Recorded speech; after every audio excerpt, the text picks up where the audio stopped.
নমস্কার বন্ধুরা, আমি আপনাদের সামনে আবার নতুন রেসিপি নিয়ে চলে এসেছি। জিভে জল আনা ছাতুর পরোটা করে দেখাবো আজকে। এই দেখুন ছাতু, এখানে পেঁয়াজ আর রসুন কুচিয়ে রেখেছি, এখানে আচারের তেল নিয়েছি, আর এখানে দুটো লেবু আর আদা, এই যে কাঁচা লঙ্কা, একটু চিনি, এইখানে কসুরি মেথি, জোয়ান, শুকনো লঙ্কার গুঁড়ো আর কালো জিরে আর নুন। দেখুন এবার সব এর মধ্যে দিয়ে মেখে নিচ্ছি ভালো করে।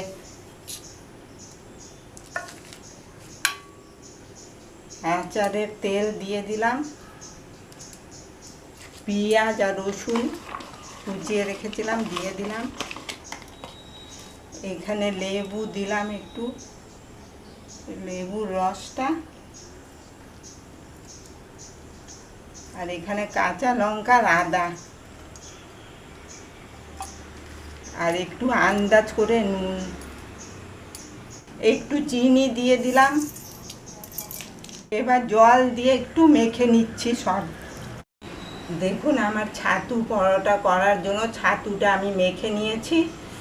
এবার আমি আটাটাও মেখে রেখে দিয়েছিলাম আগে 20 মিনিটের জন্য। এবার আমি ছোট ছোট লেচি করে নিচ্ছি, তারপর আমি বেলে নেব। দেখুন আমার এই যে লেচি করা হয়ে গেছে। এবার দেখুন কত ছোট ছোট লেচি, এইগুলোকে আমি সব প্রথমে বেলে নিচ্ছি সব কটাকে, তারপরে আমি আবার আপনাদের দেখাচ্ছি। এই যে ছোট ছোট লেচি করে এরকম করে বেলে নিতে হবে, পাতলা পাতলা। বেশি মোটা হয়ে গেলে আবার ভালো লাগে না খেতে, এই জন্য পাতলা করেই আমি করে নিচ্ছি। এবার পুরগুলো আমি সব দিয়ে দিচ্ছি ভালো করে। এই দেখুন পুর দেওয়া হয়ে গেছে। এবার আমি এই যে এইটাও বেলে নিয়েছিলাম, এইটা এবার ওপর থেকে দিয়ে দিলাম। দিয়ে এবার আমি এই সাইডগুলো একটু চেপে নিচ্ছি ভালো করে। চেপে নিয়ে একটু এই যে এরকম এরকম করে দিলাম। এরকম করে দিলে পুর বের হওয়ার চান্স থাকে না।